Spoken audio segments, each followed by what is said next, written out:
Hey everyone, Robert Weimer with the Natural Artistry of Singing, and I wanted to talk to you a little bit about breathiness. Now, breathy singing, there's absolutely nothing wrong with it. Now, I know that's contrary to what a lot of teachers say, but if you can use it within the style or within the song, there's nothing wrong with it. It can convey an emotional context.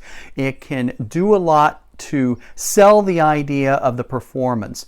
The only thing that's wrong with it is that if you can't control it. If you're singing breathy and you don't even know it, then there's a little bit of a problem and we have to address that, hence this lesson. Now let's talk about what breathiness is. Breathiness is whenever your vocal folds are too loose. Now, in singing, you have to have a little bit of tension there. You have to be able to have some compression on the vocal folds. Breathiness occurs whenever there is too loose a compression on the vocal folds. So you come across sounding, "Oh my goodness, I'm sounding breathy." And that works within genres and things like that. But again, we want to be able to use that at our control. Breathiness you'll notice that if you hear like air escaping while you sing, you'll hear maybe a little bit of that. It'll keep you from finishing out the phrase, that type of thing, and can dry out the vocal folds. You'll get a little bit of a tickle, or you won't be able to finish a set. So what you want to do is we want to address this from what you are doing right first, so that you can couple that with what we want to control, and that's to get rid of the breathiness. So 9 times out of 10, people speak and they don't speak breathy at all. If you listen to my voice, I'm not talking like this at all. I am speaking in a nice, robust tenor voice, that type of thing. So what we want to do is we want to start coupling our speaking voice with our singing voice. An interesting thing happens with the singer in their head, in their little noggin. All of a sudden, they get to a point where, oh, I'm singing now as opposed to speaking. Now we're going to cover this a lot in our stuff, but I wanted to just go over this now just to address it. Singing and speaking are very, very similar. We use the same mechanism. We use the resonation cavities within our body. We use our throat, with our tongue, jaw, vocal folds. All that stuff comes into play whenever I'm singing or whenever I'm speaking. But whenever I'm singing, that starts to expand. You start getting into louder and softer dynamics. You start going higher and lower in your range. You start sustaining notes, that type of thing. That's where the differences from speaking to singing come into play. But we want to address the base point of your speaking. So the best point of starting with this, and it's a good exercise, is take a piece of paper, or take a book or something that has printed words on it and start reading it aloud. Like if you want to do, let's say the thing that comes to mind is the preamble. "We, the people of the United States of America, in order to form a more perfect union." It doesn't have to be that. It can be anything. Start reading it aloud. And then what you want to start doing is you want to start slowing it down. "We, the people of the United States, in order to form..."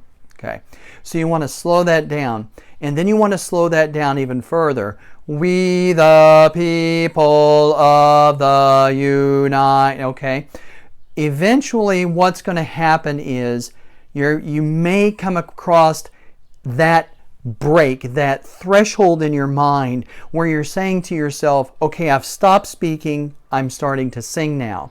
And because I'm singing, I'm starting to sing breathy. So what you want to do is you want to go back to the point of where you started, where you were speaking clearly, slowly, and not breathily, that type of thing. And all throughout these exercises, you want to pay attention to how things feel here, in your throat, in your body, that type of thing, because that's going to be key. It's going to be key because not only with vocal health, but with performance, you want to be able to have a sense of what's going on in your body. You want to be able to have a good frame of reference so that whenever things are not going correctly, you can immediately know it and you can take steps to prevent it. So speak normally and then start slowing it down and then start elongating your vowels until it gets to the point of where you may start speaking breathily, okay? And then back that up just a hair, and then just start working it out. Okay, the mechanism's the same. I'm using my vocal folds. I'm using everything the same. I need to start elongating or starting to utilize what I'm doing speaking with regard to singing, okay? There's also another technique, and I'll leave you with this. You can do what's called the negative and affirmative non-vocal affirmations. In other words, you're doing this. Mm-hmm. Mm-hmm. Or mm-mm. Mm-mm. The mm-hmm. That is a good start tone and onset.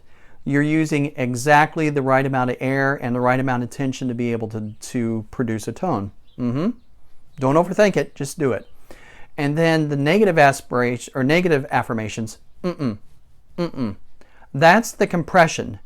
Mm-mm, mm-mm, mm-mm. That's the compression. So if you do that, mm-mm, mm-mm, mm-mm, mm-mm, mm-mm, mm-mm, mm-mm, you know, you start to feel the tension that is needed to be able to do that breathing, to get rid of that breathiness. Now, it may seem like you are putting a whole lot of tension on it, because if you're singing breathy all the time, there's that free, loose feeling, and it's going to feel like you're tightening up. Well, you went too far one way. We need to take it back a little bit to the other way and then meet in the middle. So that's been this lesson in getting rid of breathiness. Nothing wrong with breathiness, but you want to be able to control it and know when you're using it as opposed to not knowing. I'm Robert Weimer with The Natural Artistry of Singing. Please like, share, and subscribe. Peace out.